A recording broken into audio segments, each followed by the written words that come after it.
Oke. Pada kesempatan siang hari ini sebetulnya materi lanjutan dari awal Ramadan dulu kita pernah berbincang-bincang tentang niat puasa. Pada siang hari ini kita akan melanjutkan hikmah puasa, kaitannya bagaimana kita bisa mencapai emotional freedom. Kita coba elaborasi dari pemahaman keislaman sebagaimana mestinya, dan coba kita potret juga bagaimana kesesuaian puasa ini dengan consciousness atau kesadaran ya. Ya, saya mau tunjukkan slide.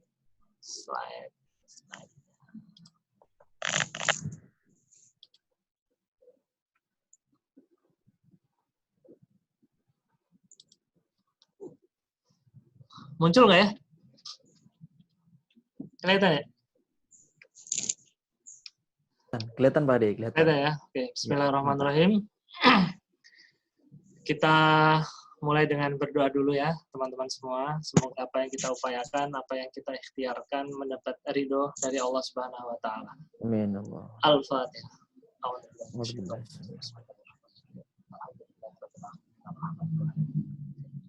Iya karena ya nasta'in.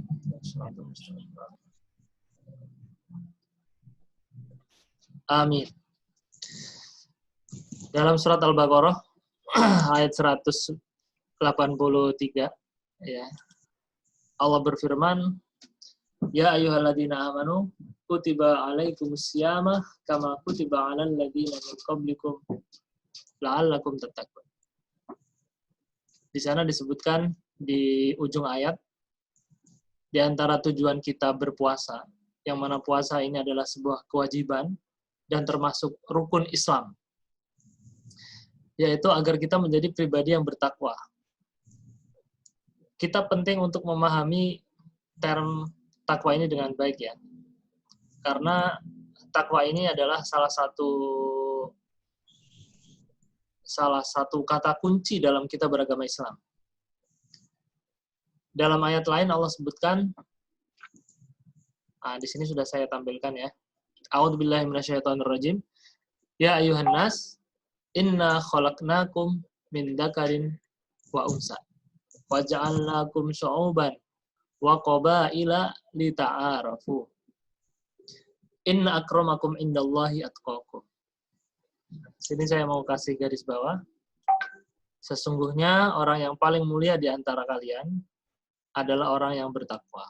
Yang paling bertakwa di antara kamu. Orang yang paling mulia, di sana ada kata-kata karim. Akram itu superlatifnya dari karim. Dulu, ketika ajaran Islam itu belum masuk ke Jazirah Arab, karim orang itu dinilai dari segi materialisnya.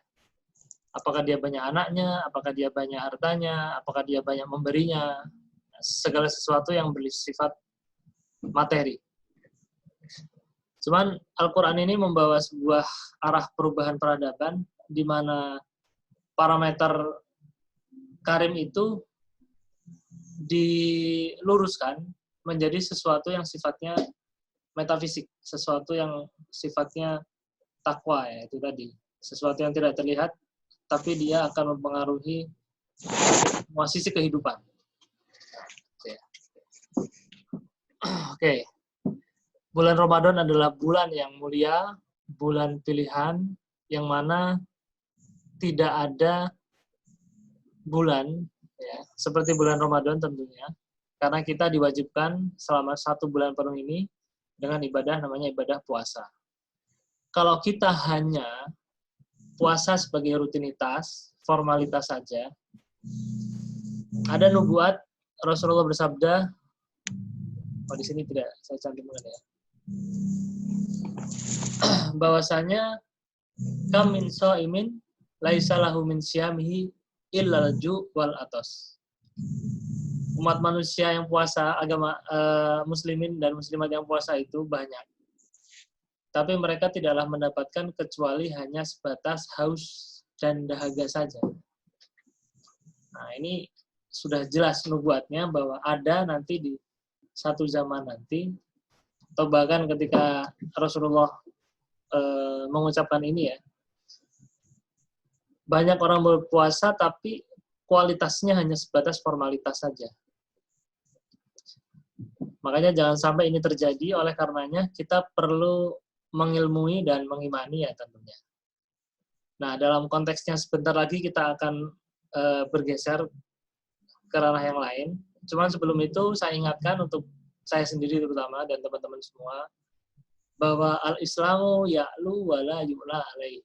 Islam itu tinggi dan tidak ada lagi yang melebihinya. Meskipun kalau kita lihat realitas umat Islam sekarang, itu bisa dibilang dia tertinggal dari peradaban Barat yang saat ini sedang memimpin. Ada seorang ulama besar, awal-awal abad 20 ya, tahun 1920-an itu, beliau bertanya, orang Sumatera sana, Sulawesi, bertanya kepada seorang ulama terkenal di Mesir ketika itu. Dia bertanya, ya Amir, saya lupa namanya yang bertanya ya. Yang jelas dia ulama mufti Mesir ya. Kenapa umat Islam tertinggal sementara umat yang lain, kaum yang lain itu maju? Padahal ayat Al-Qur'annya jelas bahwa umat Islam itu akan memimpin, akan punya wibawa. Tapi kenapa realitanya tidak? Ketika itu kan tahun-tahun penjajahan. 1920-an masih dijajah. Nah, ini perlu kita jadikan renungan juga. Bahwa Islamnya sudah kafah, sudah lengkap. Tapi bagaimana kita memaknai keberagaman kita ini, itu yang perlu diupdate. Makanya dalam sebuah hadis disebutkan, jaddidu imanakum, jaddidu imanakum. Update imannya. Jangan sampai kita tidak bisa merespon zaman yang seperti ini. Nah, kemudian beliau menjawab, kalau hanya sebatas itu berarti Anda belum memahami konteks daripada ayat tersebut. Ya. Karena ada di ayat lain yang sebutkan, innallaha la yughayyiru ma biqaumin hatta yughayyiru ma bi anfusihim. Allah tidak akan merubah suatu kaum selagi dia tidak merubahnya dari dalam. Dalam konteks consciousness, sebuah keilmuan yang dibangun oleh David Hawkins, beliau seorang spiritualis, nggak apa-apa kita, ini kan sains ya, kajian ilmiah, dan ajaran Islam itu tidak kalah ilmiahnya. Kita harus berada pada tingkat yang bangga dengan agama Islam ini, yang sempurna, runutannya jelas, sanadnya jelas, tidak ada celah di sana. Al-Qur'annya jelas. Ya jelas Al-Qur'annya, maksudnya itu tidak ada keraguan. La raiba fiha. Hudan lil muttaqin, petunjuk bagi orang-orang yang meyakininya. Jadi ketika kita bersinggungan dengan peradaban lain, kita tetap eksistensi kita sebagai muslim itu kokoh, tangguh, tidak tergoyahkan. Kita meyakini ya, bahwa segalanya itu satu tak terbagi. Segalanya utuh, satu tak terbagi, dan sejatinya tidak ada. Nah, kalau kita persingkat dalam syahadat itu disebutkan la ilaha illallah. Itu harus kita pegang. Oke, kita masuk sedikit ke tema ini ya. Di sana disebutkan dalam sebuah hadis yang diriwayatkan oleh Imam Bukhari bahwa dalam suasana Ramadan ini setan-setan dibelenggu dan pintu-pintu surga dibuka, pintu neraka ditutup. Hadisnya jelas ya, dan ontologisnya juga ada. Setan dalam dalam keyakinan kita sebagai muslim itu juga ada ya. Malaikat itu juga ada. Makanya kita perlu beriman itu di situ. Dia sifatnya metafisik. Tapi tidak terlihat itu bukan berarti tidak ada. Namun kita bisa mengambil inspirasi dari hadis ini. Bahwasanya di bulan Ramadan, jalan kebaikan terbuka lebar. Sementara jalan untuk berbuat kezaliman, berbuat maksiat, itu tertutup. secara default kayak gitu, sampai manusianya sendiri yang membuka jalan kemaksiatan. Ya, disuruh puasa, benar-benar malah melakukan hal-hal yang tidak boleh. Gitu ya. Tapi secara default, suasana ibadah itu sangat kondusif sekali. Nah, gitu. Nah, ini ayat yang perlu kita tanamkan juga. A'udzubillahi minasyaitonirrajim. Dzalika wa may yu'azzim sya'airallahi fa innaha min taqwal qulub. Puasa ini salah satu monumen, salah satu titik tolak, salah satu ajaran yang perlu kita takzimkan dalam jiwa kita ini. Karena itu adalah ciri-ciri jiwa yang bertakwa. Dan puasa kita ini kan tujuannya agar kita menjadi orang yang bertakwa. Ini pijakan kuat yang harus dipegang, jangan sampai goyah. Ya. Oke, sekarang kita coba klik sini. Ini simbol bahwa Allah itu sangat menjaga bagaimana ibadah puasa kita itu lancar dan tidak ada gangguan. Tapi bagaimanapun manusia itu punya kesadaran, punya freedom to choice. Dia mau memilih mengambil fasilitas yang Allah berikan ini dengan baik atau menolaknya. Nah, pribadi atau jiwa-jiwa mereka yang menolak itu biasanya ada di sini. Egonya masih kuat. Ya. Egonya kuat. Kalau kita lihat peta di sini ya, ini tabel Hawking diformulasikan oleh Bang Aswar, guru saya, mentor saya, teman saya juga, teman diskusi. Di sana terlihat, kita perhatikan ya, tingkat kesadaran seseorang berkorelasi dengan tingkat pengangguran.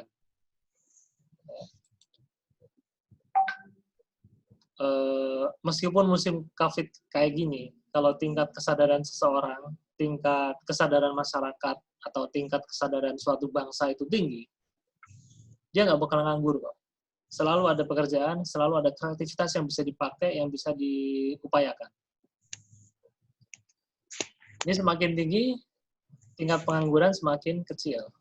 Semakin rendah tingkat kesadarannya, semakin besar ya. Kita bisa lihat ya. LOC di bawah 100 ya, di sini dia 50%, tinggi sekali ya. Kemudian tingkat kemiskinan juga besar. Tingkat kebahagiaannya minim, dan tingkat kriminalitasnya tinggi. Kalau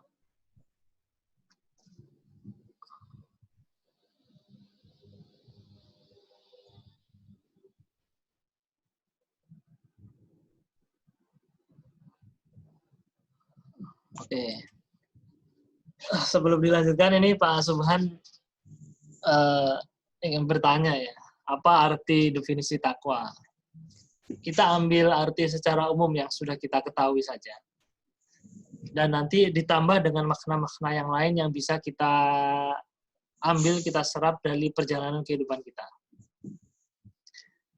Takwa yang kita tahu itu kan apa? Menjalankan semua perintahnya dan meninggalkan semua larangan Allah Subhanahu wa taala. Secara ringkas, secara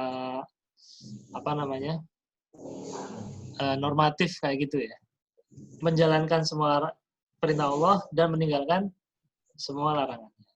Ada makna-makna lain tadi disebutkan, ada ini ya, bisa jadi.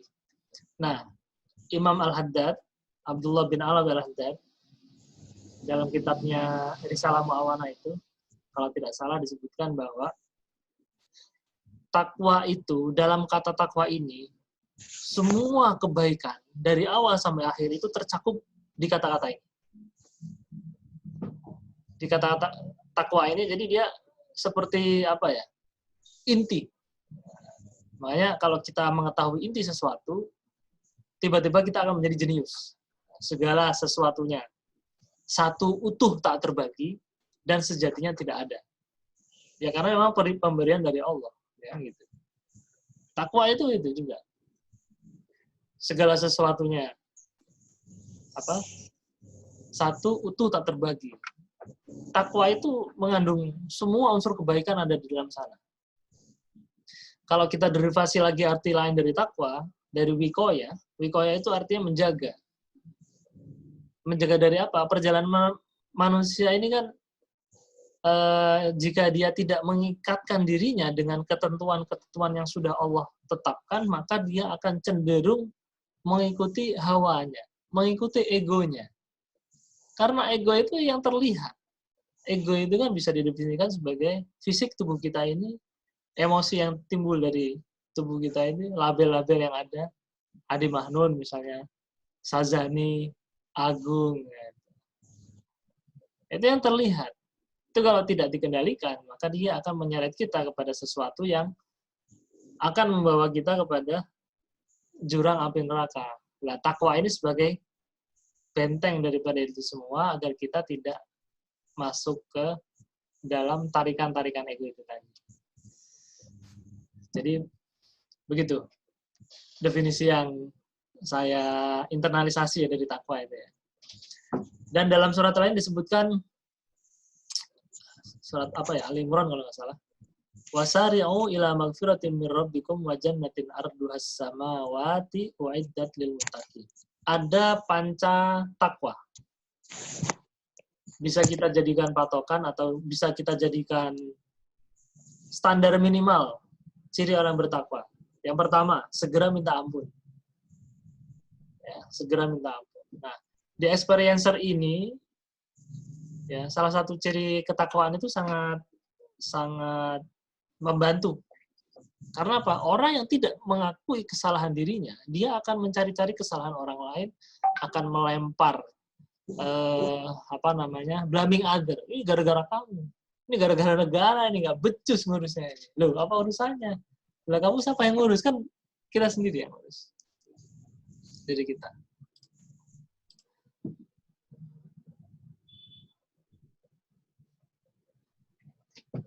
Oke, suara bisa diterima kah?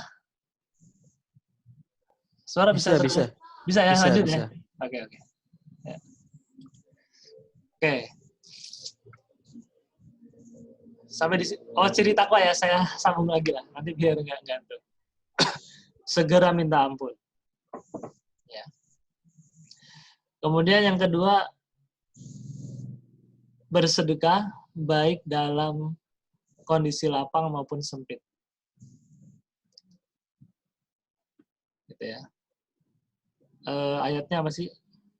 Uiddat lil muttaqin. Alladzi, saya bukain deh.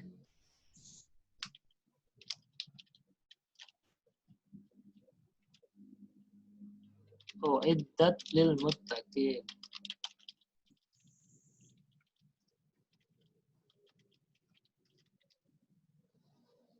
Ini dia. Kita buka ayatnya.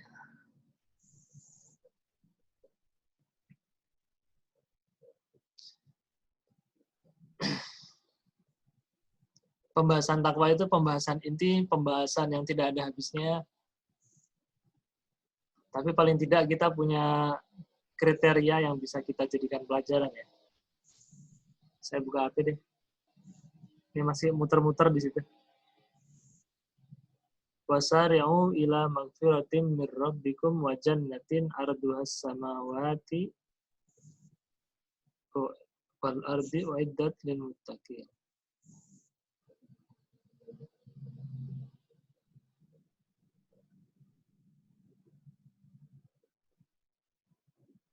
Lil muttaqin.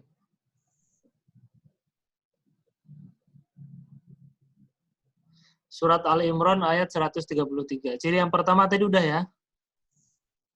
Segera minta ampun.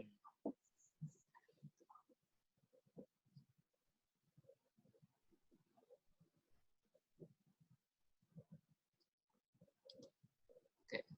Kemudian yang kedua, alladzina yunfikuna fis sarra'i wad dharra. Kriteria yang kedua adalah bersedekah baik sempat maupun sempit. Di sana tidak ada dualitas. Ciri-ciri ketakwaan, ciri-ciri consciousness itu juga non-dualitas.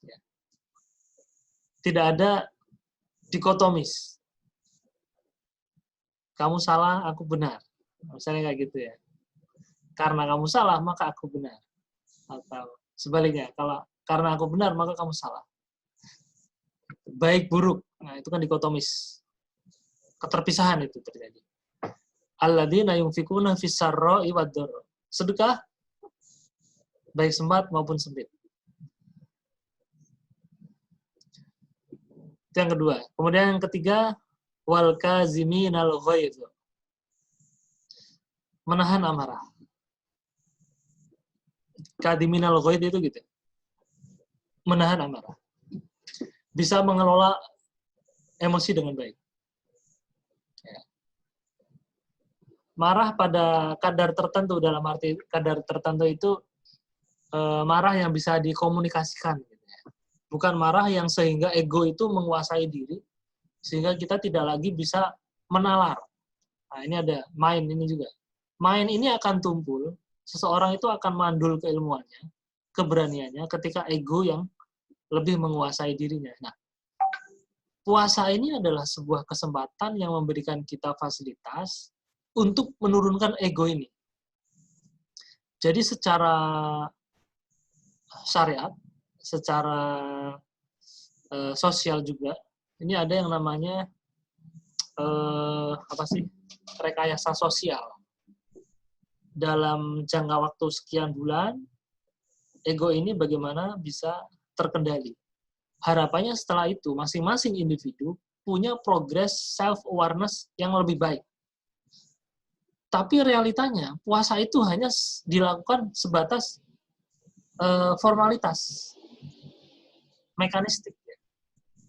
Hanya rutinitas saja tanpa makna. Akhirnya begitu lepas bulan Ramadan, kembali lagi kepada perilaku-perilaku buruk yang dulu sempat ditinggalkan ketika Ramadan. Kembali lagi.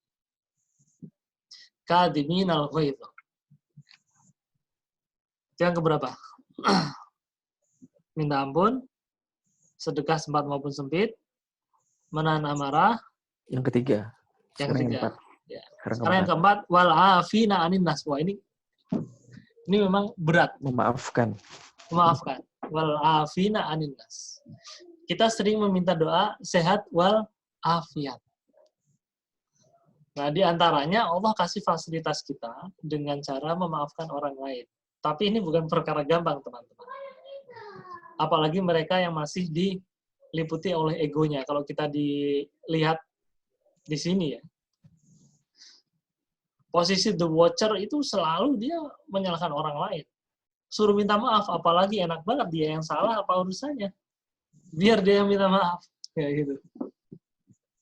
Ini tidak mudah. Wal afina anin nas. Beri maaf pada orang lain. Ini juga akan terjadi proses transendensi. Seseorang meningkat tingkat kesadarannya dengan memaafkan orang lain. Tapi sekali lagi, ketika egonya masih menguasai dirinya, maka yang terjadi adalah dia akan memimpin dengan basis fear. Benar nggak ya ucapannya? Basis ketakutan. Basisnya basis ketakutan. Kalau main itu basisnya objektivitas. Data objektif. Kalau di Divinity itu basisnya love. Kasih. Nah, Islam sebagai agama kasih itu meliputi semua. Habis sudah dibahas. Cuman kita yang menginternalisasi agama ini hanya sebatas kulit-kulitnya saja. Terus yang terakhir, wallahu yuhibbul muhsinin. Sesungguhnya Allah mencintai mereka yang berbuat kebaikan. Muhsinin itu sudah menjadi habit, sudah menjadi profesi. Misalnya gini, boleh nggak kita bilang sama Ade Mahnun, yang dia baru pakai becak, ngontel becak sekali, kemudian orang bilang Ade Mahnun tukang becak. Baru sekali loh. Bisa nggak dibilang gitu? Orang ketika dibilang tukang becak, itu ketika dia sudah becak berkali-kali bertahun-tahun, baru dibilang dia tukang becak. Kan gitu. Atau apalagi, profesi apa misalnya? grafolog. Grafolog itu orang yang profesinya menganalisa tulisan tangan. Seseorang baru bisa dibilang grafolog ketika dia mendalami ilmu grafologi dan praktek menjadikan grafologi itu sebagai apa istilahnya mata pencahariannya, kesehariannya dia meneliti tulisan tangan, baru dia bisa dibilang grafolog. Tapi kalau sekali, dua kali menganalisa tulisan tangan itu belum bisa dibilang grafolog. Dia belum bisa menjadi profesi. Nah, muhsinin itu kualitasnya seperti itu. Berbuat baiknya itu sudah menjadi habit. Profesinya muhsinin. Itu 5 kriteria takwa. Indah sekali ya, kalau kita bisa mendetailkan takwa. Kayak gitu ya Pak Subhan. Bisa kita lanjut ya. Ini sudah kemana-mana. Oke. Di antara tujuan kita bisa mengendalikan ego ini agar kita bisa mendudukkan segala sesuatu pada tempatnya. Atau kita bisa adil. Nah, Profesor Said Naqib Al-Attos, dia seorang ilmuwan, lahir di Bogor, sekarang tinggalnya di Malaysia. Beliau menyimpulkan bahwa umat Islam itu problematika utamanya adalah dia kehilangan adab, loss of adab. Loss of adab. Adab di sini tidak hanya dimaknai sebagai sopan santun saja, tapi seseorang yang tidak dapat menempatkan sesuatu konteks pada tempatnya. Misalnya, ketika dia bukan seorang ilmuwan atau ketika dia bukan seorang tenaga medis, jangan memberikan statement yang di luar kewenangannya dia. Ketika dia bukan seorang pakar hukum, ya jangan juga dia memberikan komentar statement terkait dengan hukum itu. Nah, tapi sekarang itu kan yang baik dan yang benar, yang salah dan yang hak, itu sudah tidak terlihat. Yang salah dikira benar, yang benar dikira salah. Bingung, confused of knowledge. Beliau bilang itu, kepusingan, kebingungan, mendeteksi, mengidentifikasi informasi. Ini benar nggak? Bahkan saking keblingernya, Al-Quran dibilang produk budaya, istilahnya, yang bisa dikritis, yang bisa dikritisi, dan tidak mutlak kebenarannya. Ini kan keblinger. Nah, salah satu di antara kita belajar konsistensi itu agar kita menjadi orang yang beradab. Kira-kira ini saya gambarkan seperti ini ya. Saya terinspirasi dari Bu Ririn, ada kawan diskusi itu. Beliau emak-emak ya, udah usia 55 tahun lah. Cuman saya amati tuh beliau rajin belajar, mengikuti tren-tren milenial gitu-gitu lah ya. Belajar-belajar online, aktif, lincah juga. Nah, saya ibaratkan orang yang beradab itu ketika dia, katakanlah pakai mobil itu ya, posisinya di kiri gitu. Ini anggap aja jalan tol. Jalan tol itu kan jalur cepat. Orang yang beradab, dia bisa memposisikan dirinya di sini. Sebagai hamba Allah, kita mengidentifikasi bahwa kita adalah hamba Allah, khalifatullah, memposisikan diri sebagai hamba. Jadi kalau minta itu ya ada adabnya, ada sopan santunnya, ada ilmunya.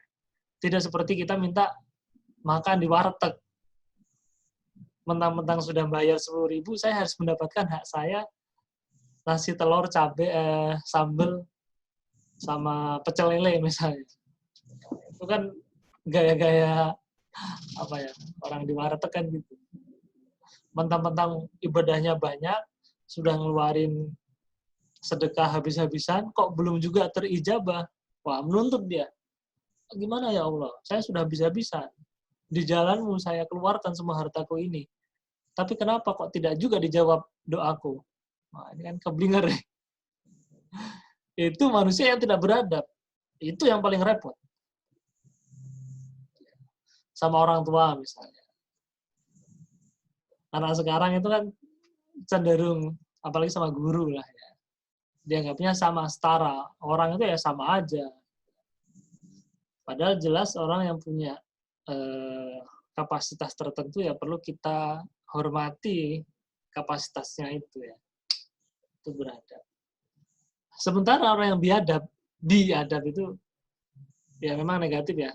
Tapi ini makna dari ketidakberadaban, tidak ada adab lah saya. Itu posisinya dia kadang di sini, kadang di sini, kadang di sini, bingung ke. Orang ketika mau laju kencang, ya tidak bisa. Ke sini dulu, ke sini dulu. Nah, ini orang nggak beradab. Ketika kita bisa mengidentifikasikan diri kita dengan baik, kita bisa meletakkan diri kita dengan baik dalam kosmologi alam semesta ini, maka kita akan menjadi umat yang bertakwa. Ekspresi ketakwaan kita itu indah jadinya. Sesuatu yang bukan otoritas yang harus kita jawab, ya kita diam saja.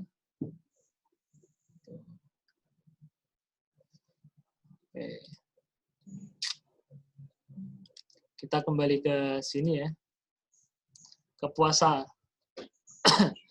Nah, syariat ini dengan telitinya dia tidak hanya melihat sisi fisik, tapi juga metafisiknya diperhatikan.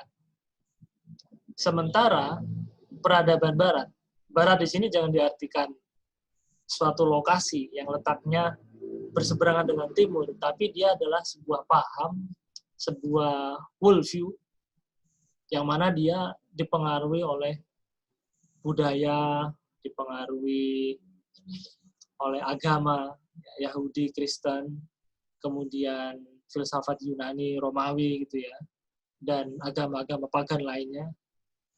Itu Barat.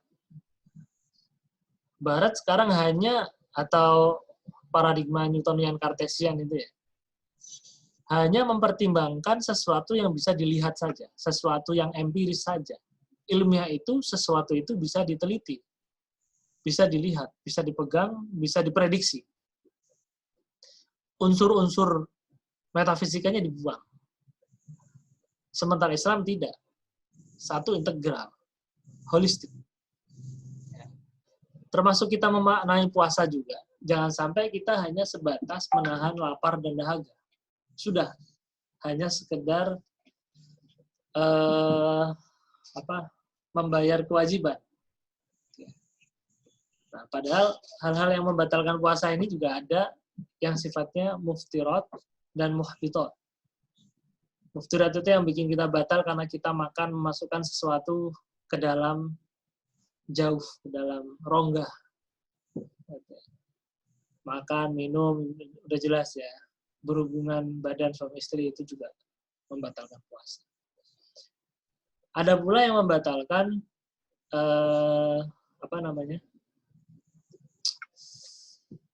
pahalanya, muhbitat. Ketika kita tidak menjaga lisan kita, ketika kita tidak menjaga pandangan kita, ketika kita tidak menjaga pikiran kita, itu juga bisa membatalkan pahalanya. Makanya sabda Rasulullah, banyak orang yang puasa, banyak orang yang berdiri untuk melakukan ibadah sholat malam, tapi hanya mendapatkan capek saja. Tapi begitu saja ketika dilakukan sudah bagus. Dia mendapatkan faedah materialnya. Tubuhnya terrestat ya.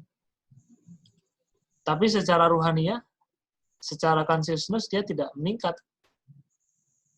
Nah, ini dia. Oke, kita kembali lagi ke sini, ke tema hikmah puasa kita itu. Bagaimana puasa ini menjadi momen untuk mengekang, bukan mengekang, istilahnya menjinakkan, melatih, mendidik ego kita ini agar dia bisa selaras dengan pesan-pesan ilahi. Selaras dengan pesan-pesan ilahi. Sebab apa? Saya coba mau coret-coret, bisa nggak sih?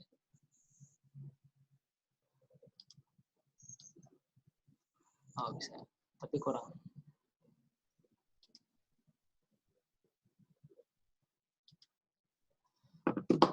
Apa deh? Kita bisa draw di sini.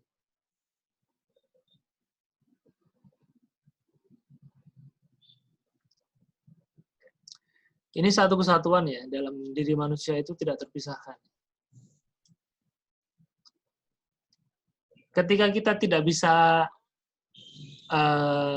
mengidentifikasikan bahwa keberadaannya ini satu utuh tak terbagi, seseorang biasanya akan mengidentifikasikan dirinya hanya sebatas ego saja, hanya sebatas fisiknya saja, hanya sebatas namanya saja, hanya sebatas label dirinya saja. Dia tidak mempertimbangkan nalar, apalagi keilahiannya. Akhirnya terjadi konflik. Nah, ego ini tempatnya di sini.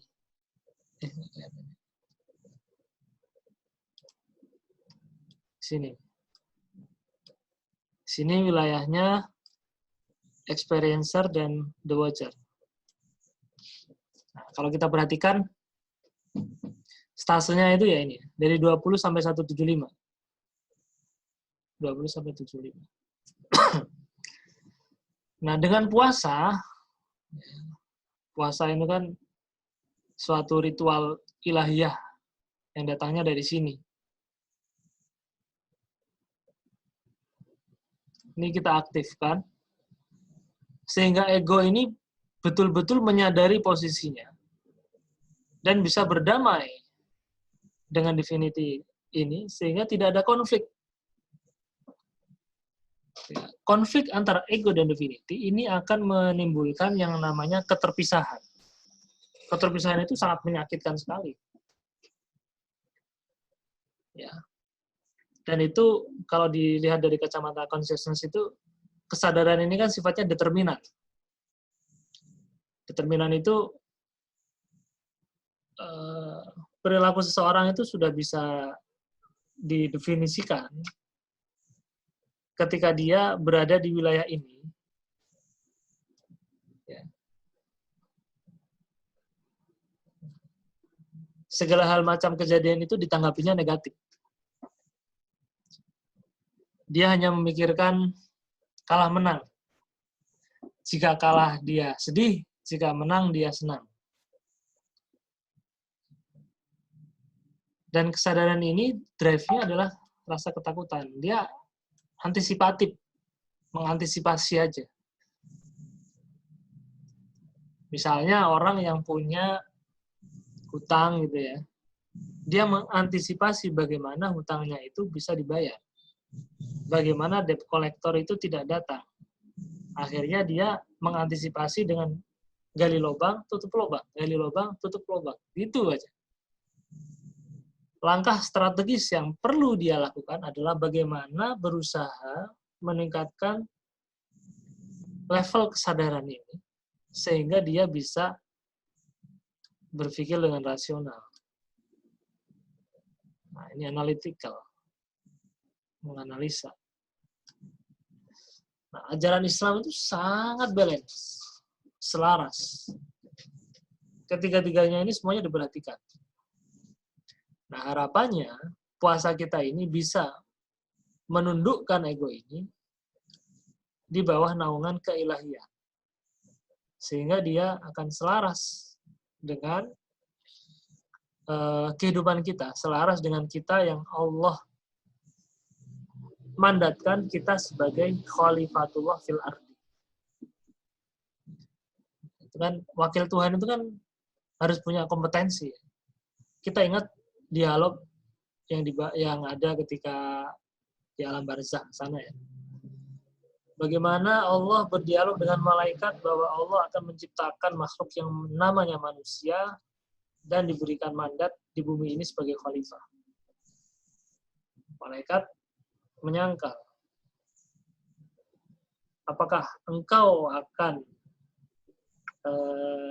memberikan amanat ini kepada mereka yang bertumpahan darah, gitu ya, saling perang. Gitu. Allah menjawab, inni a'lamu ma la ta'lamu. Saya mengetahui apa yang tidak kamu tahu. Wa 'allama Adamal asma'a kullaha. Nabi Adam diajarkan perbendaharaan semuanya, diajarkan ilmunya bagaimana untuk menaklukkan, bukan menaklukkan ya, tapi memakmurkan kehidupan dunia ini.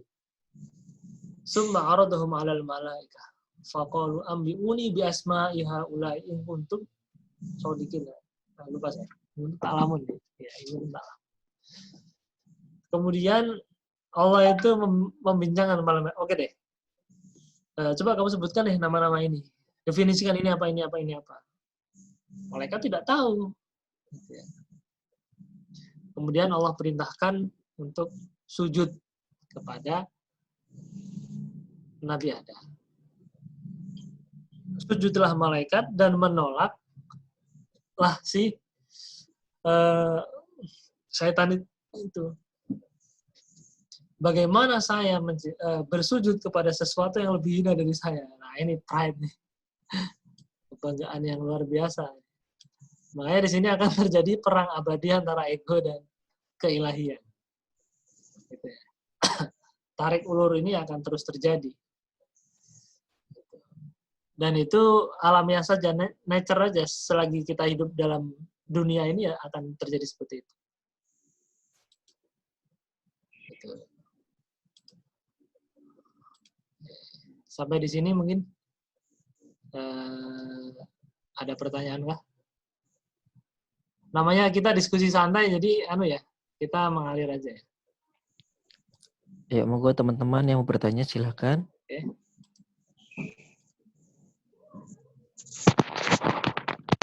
Kalau malu bicara langsung bisa ketik di chat, mungkin nanti bisa direspon oleh Pak Ade. Ya. Pak Ade, ada sedikit pertanyaan Pak Ade. Oke. Tadi yang berkaitan dengan ego, divinity, dan satu lagi tadi itu Main ya, betul ya. Itu apakah prosesnya melalui proses itu dari ego dia akan terus upgrade ke atas, ataukah ketika dia sudah dalam posisi mind dia tidak mengalami mind dan ego? Apakah bisa langsung seperti itu? Oke, coba saya jelaskan lewat cara-cara dari sini kelihatannya kalau lebih enak. Sebentar ya. Siapa?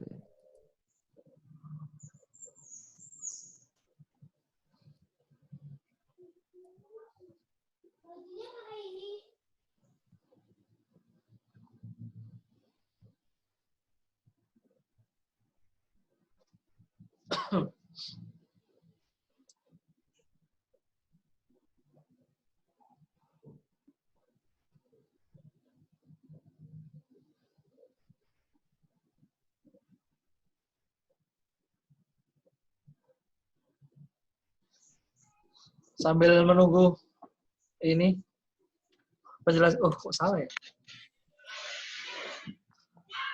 Materi tadi bisa bisa diterima ya? Bisa, tadi bisa. Join meeting. Pak Alfian atau Pandoy atau yang lainnya monggo yang mau bertanya. Atau menambahkan juga boleh. Atau menambahkan boleh. Ya, Pak Ade Ustadz Ade mau tanya. Ya, siap.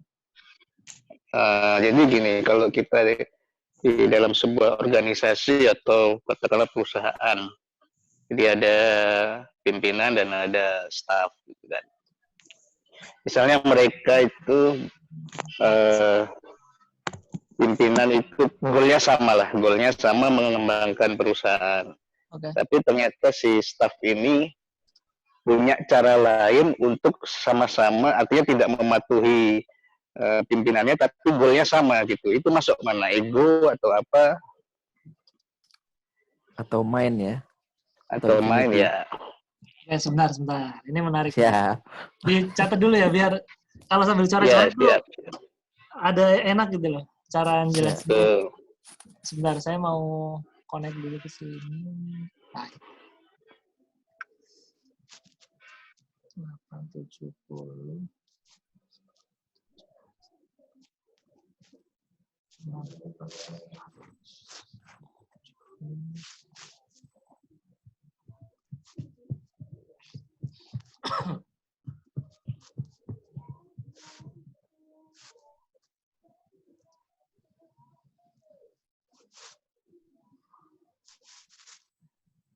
Ini bisa kelihatan kah? Ya, bisa. Oke.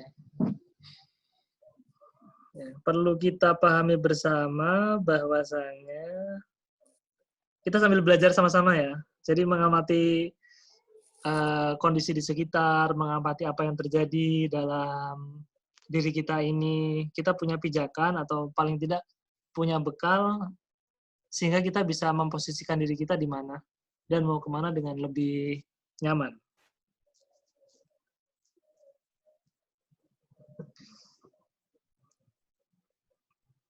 Yang tadi ya. Ego, mind, dan divinity. Tadi pertanyaan Pak Agung apa tadi? Apakah, ya, pertanyaannya kita dalam posisi divinity, apakah kita melalui proses ego mind untuk menuju ke sana atau bisa langsung di posisi divinity? Ya, kita kembali kepada sebuah ayat disebutkan ya. Ya.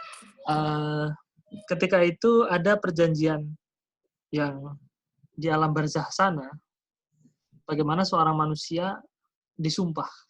Alastu birabbikum qalu bala syahidna.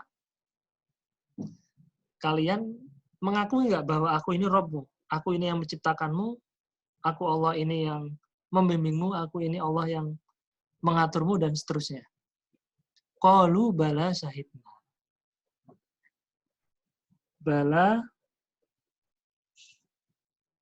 syahidna. Ya Allah, ya betul, saya ikrar. Saya menyaksikan. Definisinya the witness ya di sini ya. Witness itu kan artinya yang menyaksikan.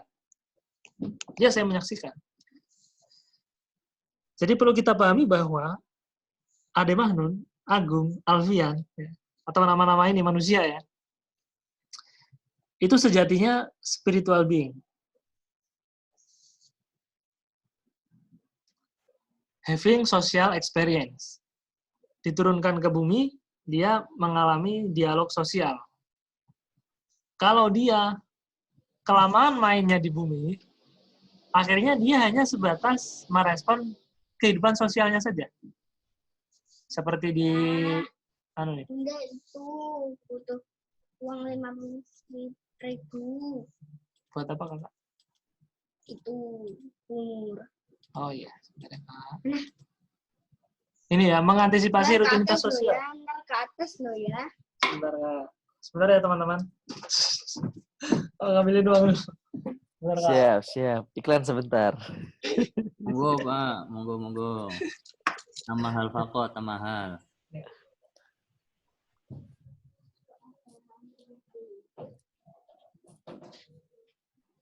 Namanya diskusi santai.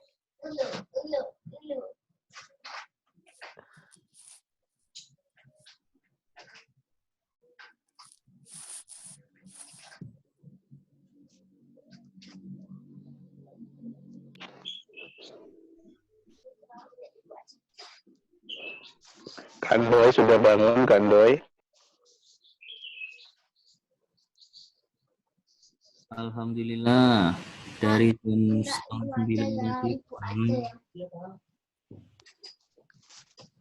Poyoke loro. Oke, kita lanjut ya. Siap. Lanjut. Sampai mana ya tadi ya? Sampai kelamaan main di bumi. Udah, minta ibu. Oh, lagi minta.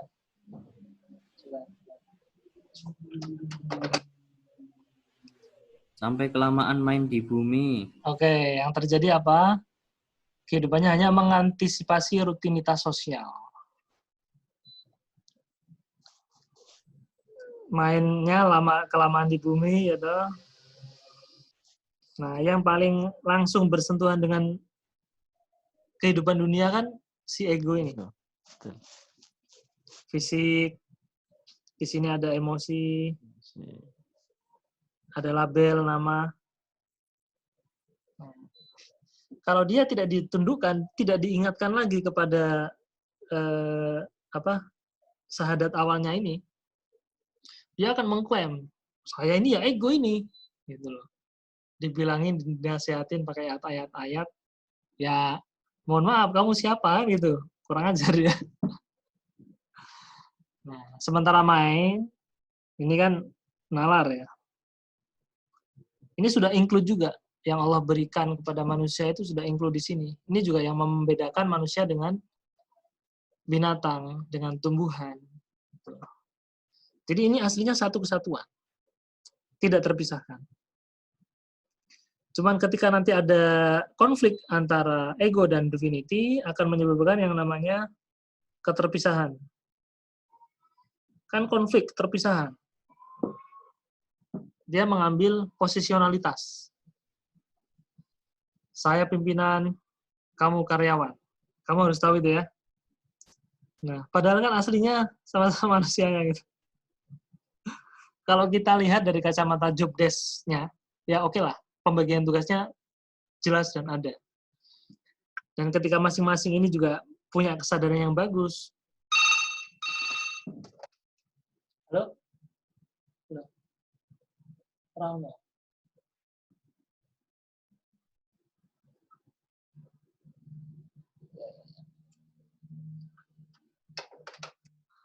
Iklan dulu ya. Dilanjut ngobrol-ngobrol dulu boleh? Sebentar nih. Boleh. Siap. Lagi cari sesuatu belum ketemu nih teman-teman.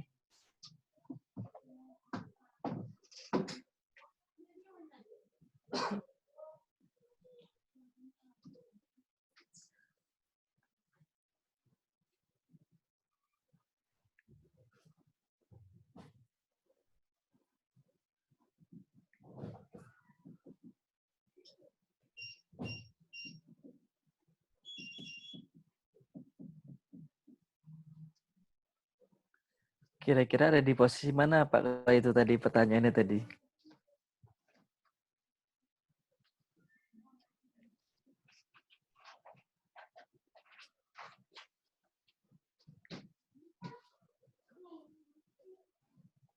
Halo, kenapa? Kira-kira posisinya ada di mana itu kira-kira? Masih belum belum tahu. Belum tahu, siap. Kita nanti jawabannya dari Ustadz Ade. Kiri luar, penyerang, apa-apa. Gelandang ya. Kayaknya di semua posisi ada, tergantung kondisi situasi ini kayaknya. Kadang kita melihat, kadang kita berpikir, kadang ego kita yang jalan.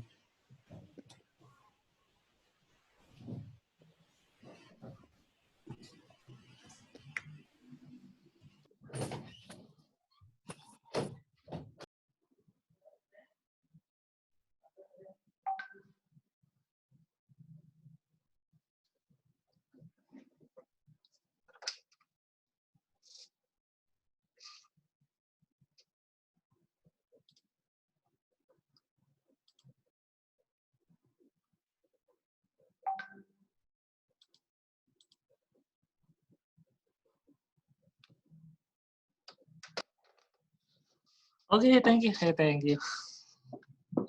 Sorry, malah nggak ada. Oke, kita lanjut ya. Halo? Siap, Pak Ade, dilanjut. Oke. Tadi saya mana ya? Sampai ada telepon. Halo? Oh ya. Oke. Lanjut. Kembali ke pertanyaannya Pak Agung ini. Ini kan ketika ada konflik antara ego dan divinity ini akan terjadi keterpisahan. Ketika yang konflik adalah ego dan nalar, ini terjadi kontradiksi.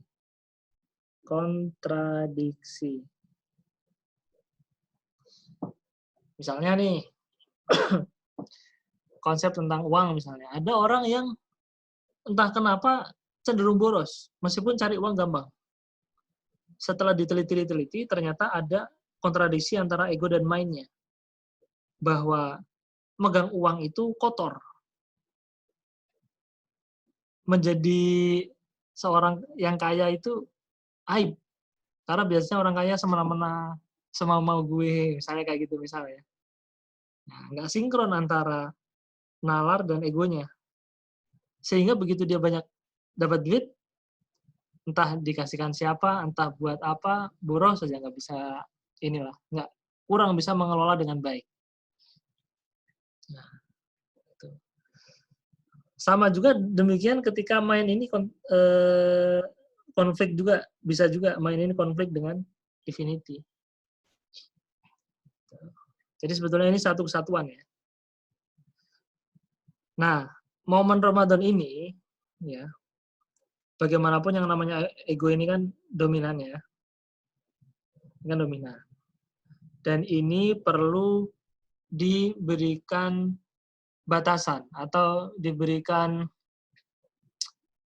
kalau kuda itu dikasih apa sih yang buat biar tali kekang kuda ya, agar dia terkendali. Dengan apa? Ya, kita perlu melakukan healing. Nah, healing ini terjadi ketika ego ini kan terpisah nih, karena konflik terpisah. Menyatakan kesalahannya. Salahnya apa? Salah identifikasi bahwa dia adalah ego, padahal sejatinya adalah spiritual being. Itu kan sebuah kesalahan, itu kebutaan spiritual. Dia tidak bisa mengidentifikasikan ini. Ketika dia mengakui bahwa kesalahannya adalah identifikasi ego, ya sebagai ego, bukan sebagai divinity. Nah, ketika itu terjadi healing. Ketika healing ini perlu namanya recovery, karena kadang ego ini juga sakit gitu. Recovery itu menyembuhkan fisiknya, memulihkan emosinya, gitu ya. Melihat label-label itu dengan jernih. Kira-kira gitu. Itu mungkin untuk jawabannya Pak Agung ya. Siap, Ade, siap. Oke. Terus yang Pak Alfian tadi gimana? Ya, Ustadz. Jadi, saya ulang pertanyaan berarti ya. Oke. Jadi di dalam satu organisasi atau perusahaan itu kan ada pimpinan, ada karyawan, atau levelnya ada katakanlah direksi dan manajer. Nah, dari tingkat direksi yang diinginkan sesuai direksi untuk memajukan perusahaan ini. Tapi ternyata manajer ini punya cara lebih cepat dan sedikit tidak mematuhi pimpinannya begitu. Goalnya sama. Nah, si manajer ini ya goalnya sama. Intinya hanya ingin lebih cepat menuju ke goal itu. Ini kategori apa gitu? Manajernya ego kah atau apa? Manajernya pengen lebih cepat ke goal ini. Iya betul. Kalau pimpinan mungkin gini. Iya betul. Lebih cepat. Terus? Kalau pimpinan lebih cepat kan wajar gitu kan? Ya betul. Tapi ini ternyata manajernya lebih cepat gitu. Oke. Kita dudukan dulu pembahasan kita ini kan bahas consciousness ya. Ketika membahas consciousness ini, ontologinya, objeknya, itu adalah diri. Diri siapa? Diri masing-masing. Kita nggak menunjuk ke sana ke sini. Jadi nanti yang diharapkan adalah terjadinya perbaikan ke dalam.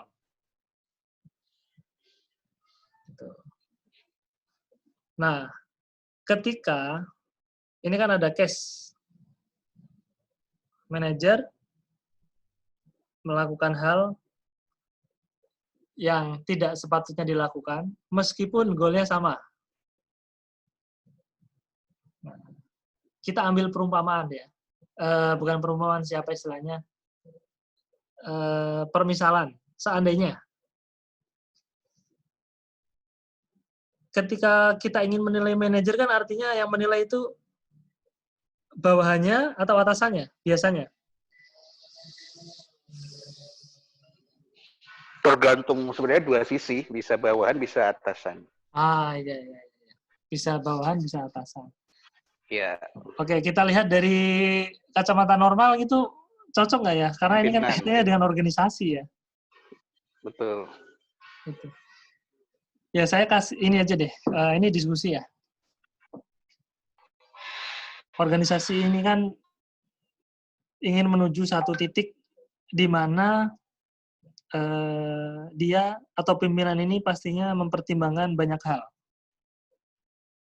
Itu kenapa mungkin keputusannya agak atau caranya itu melalui step-step yang sudah semestinya harusnya seperti itu tangganya. Sementara manajer mungkin dia hanya melihat dari satu sisi kacamata saja bagaimana agar cepat tercapai tanpa mempertimbangkan hal-hal yang lain. Nah, kalau ini pendapat saya ya. Karena kalau ngomongin concession itu ngomongin diri. Ngomongin diri itu case yang dipotret itu ya tentang diri kita. Misalnya nih, Pak Alfian sebagai pimpinan, katakanlah seperti itu. Saya pun manajer yuk kayak gini ya apa nih cara ngatasinya? Misalnya kayak gitu, saya kok marah, jengkel, nggak cocok gitu misalnya ya. Nah, ini nanti yang dibedah sisi itunya. Cuman ini kan sebatas apa ya? Menilai realita yang nampak, yang diceritakan kan itu. Kalau saya, itu bagaimanapun yang namanya, apalagi dalam konsep Islam kan, ketika kamu berjalan dari satu tempat, musafir itu kan harus mengangkat satu ketua, satu amir. Nah, begitu ini diangkat, ya sudah, kita perlu taati. Selagi tidak menyimpang dari agama kan gitu. Tidak ada kepatuhan untuk kemaksiatan kan, itunya gitu ya. Apa namanya? Batasannya kan gitu. Selagi itu tidak melenceng dari maksud syariat, ya kita patuhi gitu loh. Karena kalau tidak demikian, yang namanya organisasi ini ya akan jalan sendiri-sendiri. Nah gitu. Jadi bagaimana ya? Seharusnya atau sebaiknya bagaimanapun yang sudah ditetapkan oleh pimpinan ini dijalani sebagaimana roadmap-nya. Kalaupun nanti di tengah jalan dia ada usul, ya perlu dikomunikasikan, dia perlu beradab. Kan ada tata caranya lah ya. Biasanya kan harus seperti ini, melalui apa, gitulah kira-kira. Kalau menurut Pak Alfian gimana? Ya, ketemu Ustaz. Jadi intinya itu ada adab di situ kan. Ketika misalnya dia punya ide lebih cemerlang, harusnya dikomunikasikan lebih dulu begitu kan. Itu betul. Gitu. Nah, ini ada tema menarik ini tentang komunikasi nih. Mungkin bisa jadi bekal ya. Mantap tuh, mantap. Nyambung lagi tentang komunikasi. Ini ngambil yang baru piye? Sebentar. Oh ini new tentang komunikasi. Ini kita ngobrol kemana-mana nggak apa-apa ya? Apa-apa, Pak. Nggak apa-apa sampai buka juga. Siap. Namanya diskusi santai. Tentang komunikasi saya pernah diajari guru gitu ya. Apalagi terutama komunikasi di saat sulit. Di saat sulit itu biasanya yang terkait dengan posisionalitas.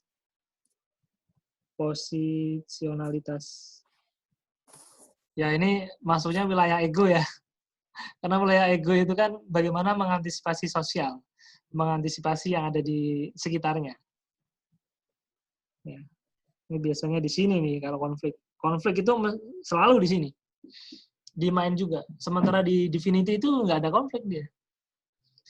Karena penyempurnaan diri kan, ininya basisnya, frameworknya itu penyempurnaan diri. Nah, posesionalitas ini misalnya ortu dengan anak, pimpinan, bawahan, apalagi kadang ya terjadi di sekolah itu guru murid. Karena saya bapakmu, maka kamu kalau nggak nurut, kamu durhaka loh, dosa loh. Ayo sana, mandi dulu. Sementara Senior. ya senior, junior, nah. Senior, junior. Oh macam-macam kamu ya. Kamu itu junior harus ikut seniornya, nggak boleh melenceng. Ayo sana, push up dulu, 100 kali. Kayak gitu. Suami istri bisa nggak? Wah itu. Oh beda. Kalau suami istri beda itu. Nah, suami istri ini juga ada posisionalitas. Ketika Betul. kita tidak memposisikan diri kita sebagai insan atau spiritual being. Nah, dalam Islam itu indah sekali. Gitu ya. Cuman kita ngomongin hubungan suami istri kebanyakan orang di sosial gitu ya. Karena saya suami, maka kamu tidak boleh ngapa-ngapain. Kamu harus nurut 100% ya. Kamu kalau ini, kamu dosa loh. Nggak kayak gitu misalnya. Kan ada terlalu otoriter gitu. Ada. Ada, itu kan nggak indah. Ada sebaliknya. Atau sebaliknya. Gitu. Istrinya nuntut. Kok sebaliknya? Apa? Kalau sebaliknya, waduh salah ini. Karena ini kan pembahasan komunikasi. Oh, siap. Ini loh komunikasi. Pak Agung ini. Surat ini. Nah, dimanapun case-nya, ketika cara pandangnya adalah dari sisi ego, ini mesti konfliknya luar biasa. Dia harus diselesaikan dengan meningkatkan dimensi. Kita belajar seperti ini itu arahnya akan ke sana. Apalagi kita ya kan, berpuasa, berpanduan wahyu, secara jasmani kita sehat, kuat, insya Allah tidak terkena penyakit-penyakit yang aneh-aneh. Karena itu sudah dari wahyu, itu paten sudah, tidak ada duanya. Dari Allah Subhanahu wa Ta'ala yang menciptakan manusia itu sudah presisi, nggak kurang, nggak lebih, ya seperti itu, gitu ya. Makanya saya ingat ketika Rasulullah diberikan hadiah dokter, itu tidak kepake kedokterannya. Karena apa? Wah, sehat semua, heran itu. Ini kenapa ya desa ini kok sehat semua ya? Kemudian tanya dia kepada salah satu warga di sana, kamu kok pada sehat-sehat, kenapa? Kemudian dijawab, nahnu qaumun la na'kulu. Apa? Kita kaum yang makan ketika lapar, wa idza akalna la nasba. Dan apa? Berhenti sebelum kenyang. Sebelum kenyang. Nah, itu kan indah sekali itu. Paten sudah. Sementara Proporsional. sekarang, apa yang nggak ada diada-adakan. Terutama bulan Ramadan ya.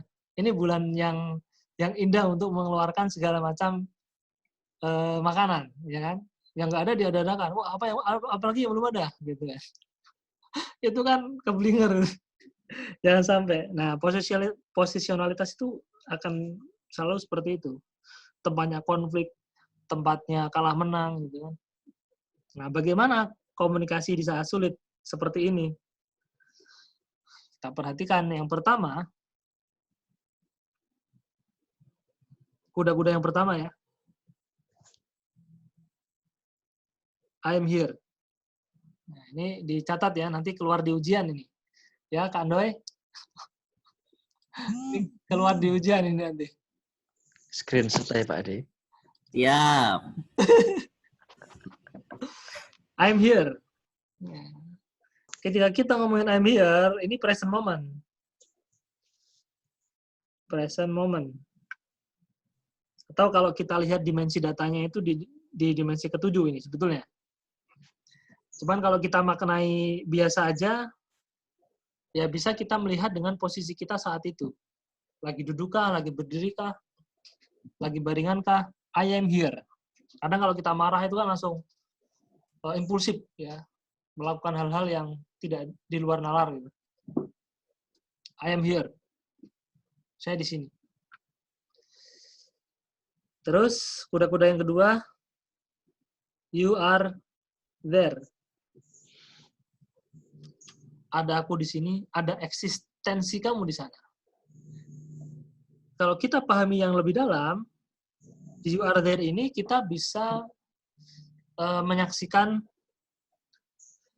tajalinya.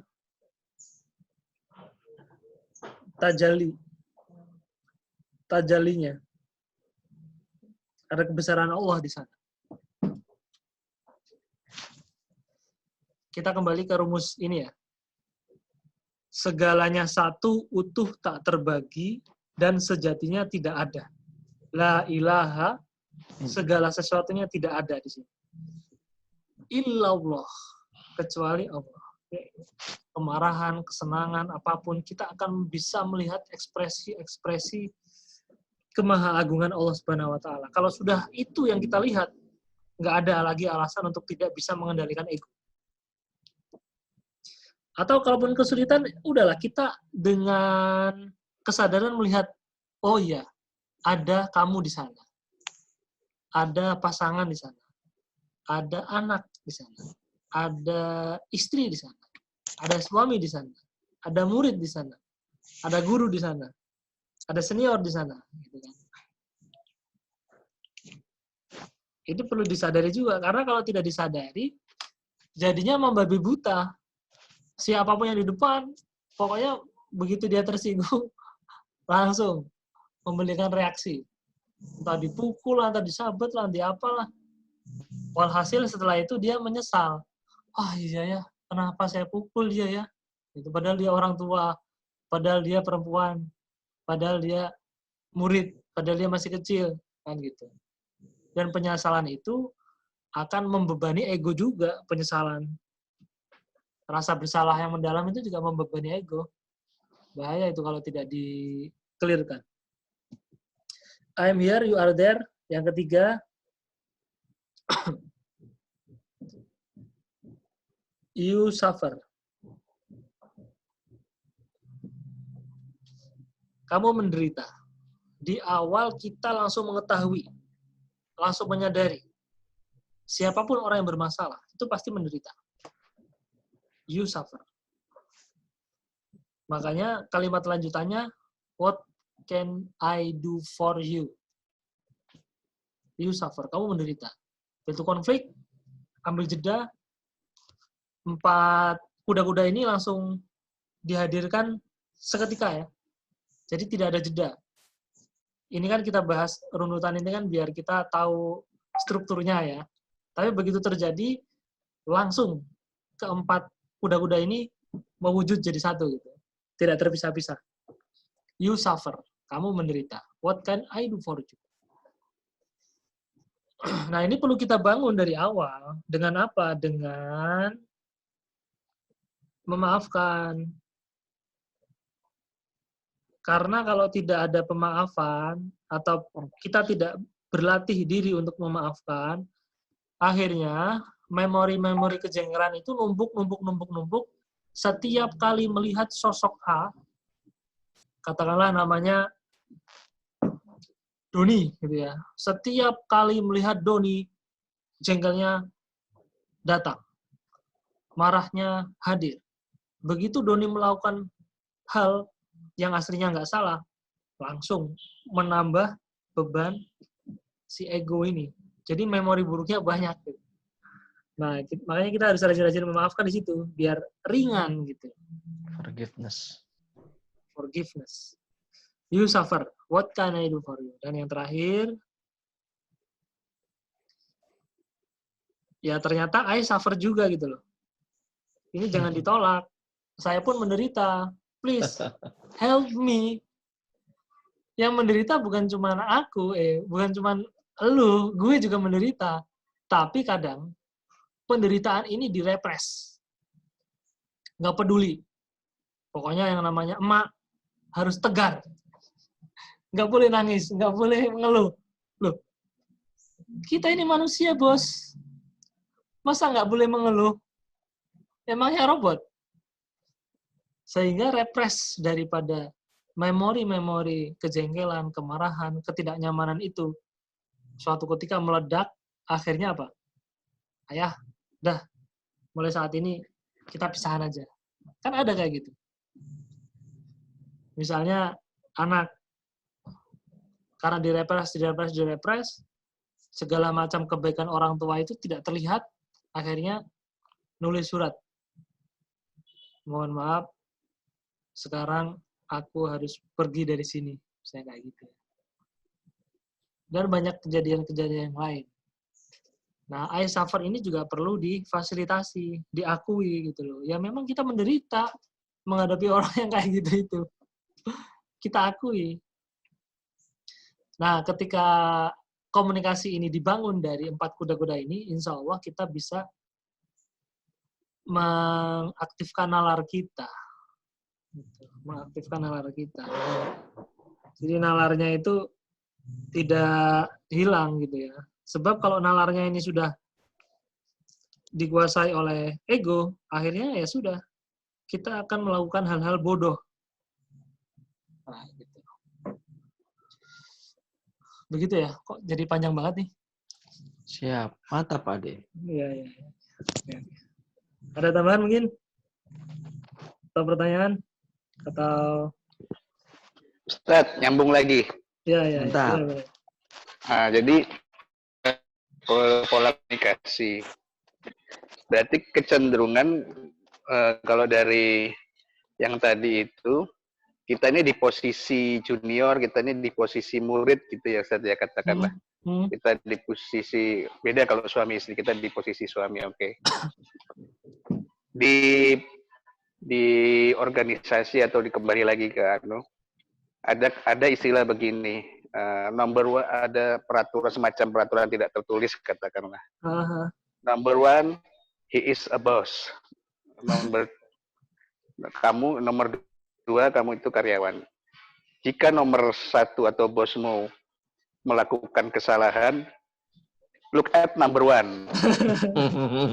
Bener nggak? Pernah tahu nggak? Ya. Siap. Apakah dalam pola ini berlaku gitu? Ini kan nalar, kembali ke nalarnya karyawan. Oh iya, dia bos gitu. Ya. Nah, kalau kita sebagai bos, ya, kita perlu menyempurnakan tradisi-tradisi yang tidak menguntungkan. Karena apa? Karena kreativitas karyawan itu nantinya tidak akan hidup, dan organisasi ini nanti yang akan rugi. Coba kita perhatikan bagaimana sahabat Umar bin Khattab setelah dilantik. Ya. Beliau ikrar nih.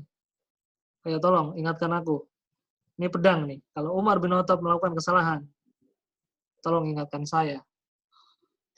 Nah, ini kan indah gitu. Antara ego dan nalar itu ya memang ketika dia tidak disinkronkan, dia akan menjadi bencana. Dan aturan-aturan seperti ini itu kan respon apa ya, misalnya yang terjadi di sosial ya. Apa tuh istilahnya? Coba. Rutinitas sosial. Dan memang banyak kesadaran kolektif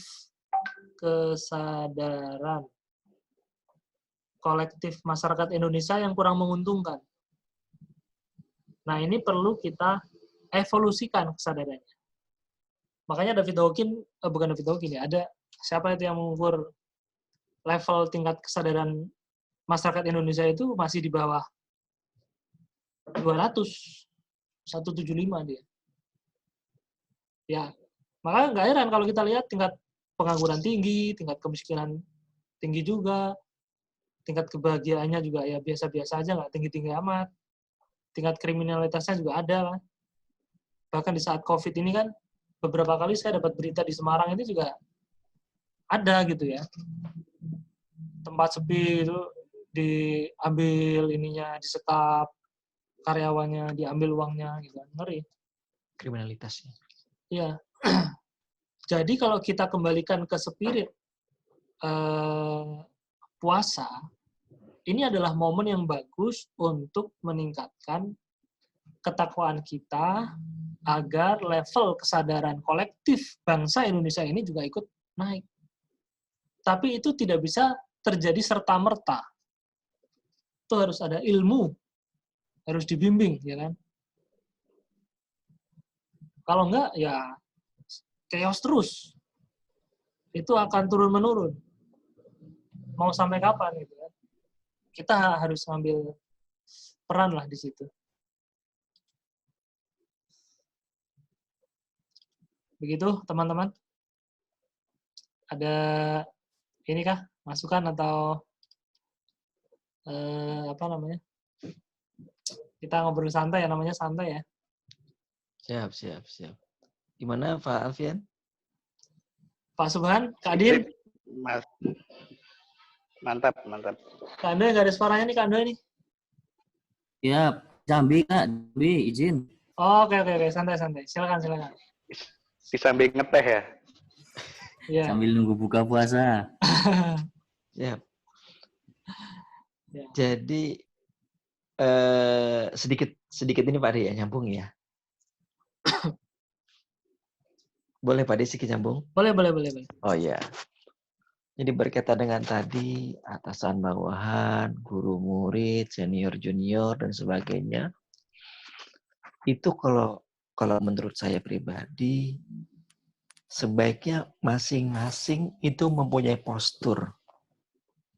Dalam artian ya mungkin bisa dibilang juga adab.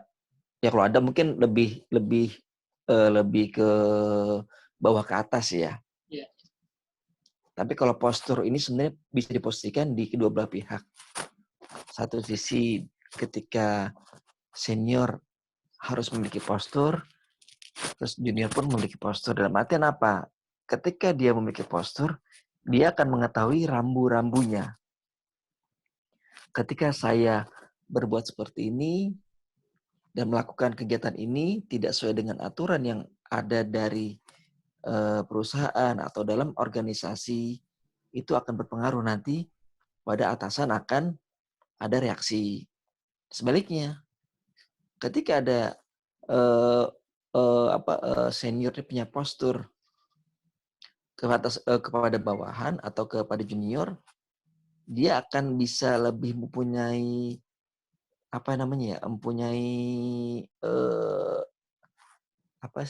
wibawa terhadap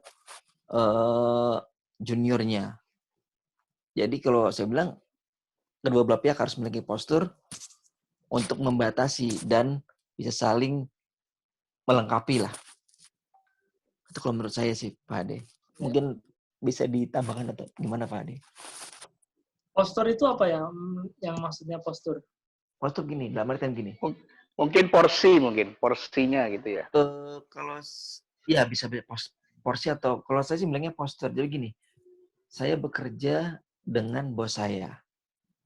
Jadi saya membatasi pertama gini, saya bekerja dengan bos. Ketika dengan pekerjaan saya mengikuti.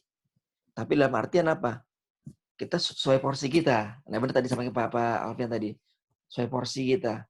Jangan terlalu berlebihan. Karena apa? Pasti ada efek nanti bisa jadi bos kita nggak suka. Atau bagaimana. Jadi kita mempunyai postur, porsi kita pas lah di situ. Ya. Ya untuk itu menjaga. Nah, iya siap. otomatis sebetulnya ketika seorang memiliki kesadaran yang cukup, minimal ya di courage. Courage itu kan level kesadaran tingkat 200 ya, courage ya. Siap. Itu dia tidak lagi terikat dengan ego-egonya.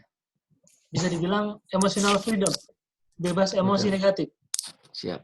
Sehingga orang itu akan bisa melihat, oh, saya masih harus nunggu Bapak Ibu guru, ya kan? Nggak boleh menyela dan seterusnya. Gitu. Itu secara nature manusia itu seperti itu. Itu akan automatically ya. Karena tingkah laku kita ini itu kan dipengaruhi juga oleh pikiran. Betul. Nah, unit yang paling kecil itu kesadaran. Makanya David Hawkins bilang, dia faktor determinan yang memengaruhi perilaku manusia. Determinan itu ya, kita akan tergiring melakukan suatu hal di dimensi level yang kita berada di sana. Gitu. Dan itu sifatnya tidak terlihat. Determinan, automatically. Artinya ketika kita mengharapkan atau mencoba rekayasa ini ya, bukan rekayasa sebetulnya, kalau bahasa konsepsionis itu genuine, dia asli gitu. Asli itu original. Natural. Nggak dia apa-apain dia. Nggak dibuat-buat. Nggak dibuat-buat. Itu kan. Betul. Kan kelihatan tuh orang yang dibuat-buat sama yang istilahnya tulus apa adanya. Betul. Nah, gitu. Itu penting lah kita belajar kesadaran. Betul. Ada lagi, Adin, Pak Subhan, Nyamuk Vivi. dikit boleh, Pak De? Siapa? Nyamuk sedikit boleh? Oke, silakan. Dikit lagi aja.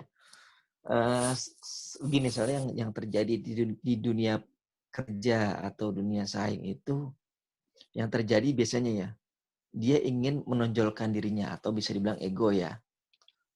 Bisa digunakan untuk dalam hal positif dan negatif. Positif, dia negatifnya kita ambil negatif loh. Negatif, dia ingin memperlihatkan bahwa ini gue nih bisa jalanin tanpa lu juga bisa jalan. Tanpa ada misalnya manajer ke bos nih, ke direksi ya. Atau nah ini yang terjadi di banyak perusahaan sekarang kesikut-sikutan. Mau dia mendapatkan karir yang cepat ya harus ikut. Atau dia istilah kasarnya menjadi seorang bahasa kasarnya lah ya, menjilat lah untuk bisa menempati karirnya, posisi yang dia tuju ya. Itu dari segi negatif. Dari segi positifnya, dia bisa memaksimalkan apa yang untuk yang goal yang dari perusahaan itu capai. Tapi kan belum tentu menurut dia positif, tapi menurut si bos tadi positif gitu loh. Atau atasannya atau seniornya. Nah itu yang sering terjadi di dunia pekerjaan atau di dunia saing dari kehidupan kita sekarang lah seperti itu. Itu kalau menurut saya, makanya tadi kalau saya bilang kalau bisa ya itu tadi Pak Ade sampaikan juga betul sekali itu. Ya. Sesuai proporsional, sesuai porsinya. Gitu. Itu problematik peradaban tidak hanya umat Islam ya, tapi semuanya ya. Betul. Itu problematik peradaban memang. Makanya peradaban Islam ini harus merefresh. Mau nggak mau kita harus tampil. Nggak bisa nggak. Betul. Gitu. Karena ya itu Islam itu ya'lu wala yu'la alaihi itu udah paten sudah. Tidak bisa ditawar. Betul. Makanya kenapa Rasulullah kekeh memberikan dakwah, mengajak para raja-raja ketika itu untuk berislam atau berdamai. Itu dalam tadi yang ini. Wah ini saya jadi ingat ini ya. Dalam rangka ini loh. Ini ego, mind, dan divinity. Karena sudah kuat dan wahyu juga harus menyampaikan kepada peradaban dunia ketika itu. Makanya Allah mengutus para sahabat dan banyak diantara yang hampir rata-rata sebagian besar ya. Bisa dibilang semuanya mungkin itu pemuda yang dikirim. Aslim taslam min Muhammad Rasulullah. Kalau kamu berislam maka ini Muhammad dan terusnya itu untuk menjaga kemanusiaan. Nah, gitu. Tidak peduli kamu nanti masuk Islam atau tidak. Yang penting kamu sepakat dengan ini, maka kamu aman. Kalau enggak, maka kita akan membebaskan. Gitu. Membebaskan kamu dari belenggu egomu, membebaskan kamu dari belenggu saling mencaplok satu sama lain, saling memperbudak satu sama lain. Nah, ini ada pertanyaan? Siap, menahan ada pertanyaan. amarah, bagaimana caranya?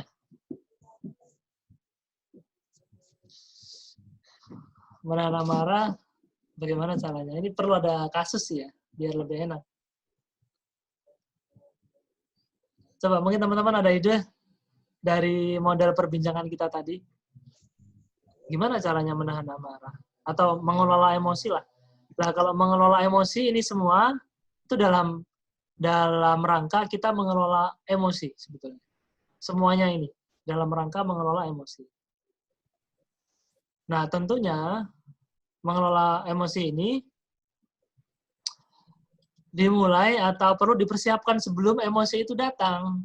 Jangan sampai emosinya datang, kita baru belajar. Lah, itu repot. Betul. Misalnya gini, katakanlah ya, kita punya masalah utang. Belajar seperti ini dalam kondisi yang sehat, walafiat, nggak ada tanggungan, nggak ada beban, nggak ada, ya dalam fresh lah, itu akan lebih mudah sekali menerimanya. Dibandingkan ketika masalah datang bertubi-tubi, ya sakitnya iya, finansialnya ya lagi ngedrop, dan seterusnya. Belajar kayak gini, tertatih-tatih. Tapi insya Allah ada progres. Daripada tidak sama sekali. Daripada hanya mengejar, ngejar setoran, ngejar bagaimana caranya bisa selesai utangnya, bagaimana bisa sehat kembali seperti semula. Ya, karena dorongannya itu kan dorongan ketakutan. Dorongan ketika ketakutan itu kan di dimensi 3 ya. Dimensi 3. Nah, ini semua kita dalam rangka bagaimana kita dapat mengelola emosi. Nah, akan lebih menarik ketika dihadapkan dengan situasi, misalnya, barusan saya ketemu mantan. Saya tidak tertahankan untuk tidak melakukan pemukulan misalnya. Nah, itu bisa dibedah di sini. Nah, itu lebih menarik. Begitu kira-kira. Satu dek. Ya. Saya Ya, boleh Pak. kasih masukan nih. Mantap. Ayo. Pertama saya yang sebelumnya tadi ya, yang masalah apa tadi, perusahaan ya. Perusahaan Ya, siap. ya yang di perusahaan tadi kalau kita memakai model ego, mind, definity ini, jadi setiap kondisi di perusahaan, baik kita sebagai bawahan atasan, kita mau merespon sebagai apa nih? Mau merespon dengan ego, mind, atau definity gitu. Nah, jadi kita tahu efek dari ego, mind, dan definity ini. Kalau kita keseringan memakai ego, ya mungkin nanti bagus ya. Tadi karir bagus. Cuman nanti berikutnya juga hilang ke rasa menang, rasa puas. Tapi lama-lama juga itu jadi hilang juga. Tapi kalau ketika kita memakai mind, ya artinya nalar, ini kemana? Oh, saya harus memajukan perusahaan, ya objektif lah. Seperti apa? Jadi dengan memperbagusi kinerja dan segala macam lah hingga karirnya meningkat gitu.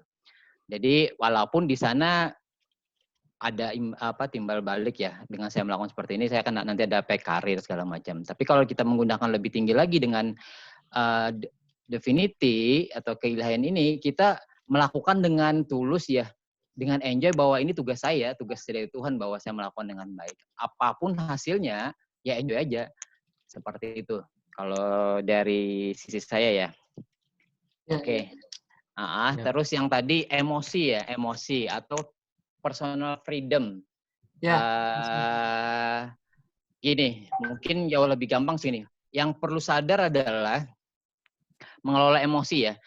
Kita selalu emosi kenapa? Karena sumbernya tuh dari eksternal atau dari orang lain atau dari situasi. Ya. Jadi kita emosi ini gara-gara dari situasi atau orang lain. Misalnya ada contoh orang ngomong seperti ini, kamu ini nggak becus kerja, atau kamu ini anjing lah, kasar seperti itu ya. Lalu kita merasakan emosi gitu. Oh, ini orang menghina saya, menjatuhkan saya, membuli saya. Saya merasa kayak rendah. Lalu emosi ya. Nah, yang perlu diketahui gini, bahwa emosi, perasaan, pikiran itu adalah milik saya. Itu perlu disadarin dulu. Jadi apapun nih, kondisi eksternal, kondisi luar, ngomongnya apapun atau melihat apapun, saya punya pilihan. Saya punya pilihan untuk marah, untuk emosi atau tidak. Ya, ketika orang itu mau ngomong kasarnya nih, yang kasar sorry ya, ngomong binatang atau anjing, saya punya pilihan. Kalau ketika saya memandang bahwa diri saya seperti anjing, mungkin emosi. Tapi kalau ketika bahwa omongan anjing itu hanya semacam tulisan ANJ huruf aja, ya mungkin biasa saja. Atau pilihan lain bahwa oh itu cuman kata-kata doang kok, itu cuman ya ini orang gila lah. Kita di kebiasaan seakan-akan kita tidak punya pilihan untuk merespon. Itu pada umumnya orang yang saya menyebutnya ya tadi experiencer atau kesadaran korban tadi. Bahwa betul. emosi ini dipengaruhi orang eksternal. Itu pada umumnya orang seperti itu, tidak sadar bahwa kita punya kuasa atau kita punya pilihan, punya mampu merespon selain itu. Nah, jadi untuk menjaga itu sadarilah bahwa kita mempunyai kuasa untuk memilih, kitalah yang memilih untuk emosi atau tidak. Nah, itu kira-kira. Ya, mantap. Ya, mantap Pak Subhan. Ya, Terima kasih banyak. Pak Subhan ini muridnya Pak Tung Dasem dia. Luar biasa. Iya. Mantap Pak Subhan. Kak Ade mau masuk boleh ya? Siap, boleh. Ya, salam kenal Pak Subhan. Menarik yang disampaikan Pak Subhan itu. Jadi kalau saya boleh apa istilahnya mengartikan yang disampaikan Pak Subhan gini. Ada ego, mind, dan divinity. Ketika seorang karyawan atau siapapun itu di perusahaan, baik bos atau karyawan, artinya kalau yang disampaikan Pak Subhan itu, kita bisa kapan setel ego pada waktu ini, kita bisa kapan setel waktunya main, atau kita bisa kapan setel waktunya divinity. Kalau saya menilai yang dari masukannya Pak Subhan, artinya ini sejajar gitu loh, kapan kita. Nah, jangan sampai jika karyawan atau siapapun itu ketika setel divinity, sudahlah apapun hasilnya saya terima. Paham nggak maksud saya, Pak Ade? Ya. Paham. Apakah seperti itu? Oh, bukan. Gitu loh. Kalau menurut saya bukan seperti itu. Bukan ya? Oke. Jadi kalaunya definitif itu ilhayan ya, itu jauh lebih besar. Jadi kalau kita bekerja jauh membuat lebih sempurna, bukan menerima apa adanya. Seperti itu. Jadi dengan nalar itu kan bagus, definitif jauh lebih bagus, sempurna lah. Sepakat teman-teman. Sip. Mungkin ini Pak De, sedikit masukan. Jadi kalau saya melihat itu, divinity itu memiliki panca takwa tadi. Ya. Itu. Artinya nggak bisa kapanpun kita mau setel ini nggak bisa ya. Artinya kita harus ya tahapnya, kalau lebih baik ya ke divinity itu gitu paling. Gitu kan. Ya, harus belajar sadar, Pak. Belajar Iya. Betul. Ya, itu yang PR yang lumayan bagi saya pun lagi proses. Semua kita sedang berproses. Sama, saya juga sama. Betul. Nah, ini kita sedang membuka diri untuk itu. Subhanallah, diskusi bagus ini siang hari ini. Mantap. Oke, teman-teman, ini sudah mau menjelang asar. Siap. Di Lombok sudah asar. Oh iya. Di Lombok sudah asar. Siap-siap ini ya. Berbuka puasa. Sudah berbuka puasa. Azannya sama kan azannya?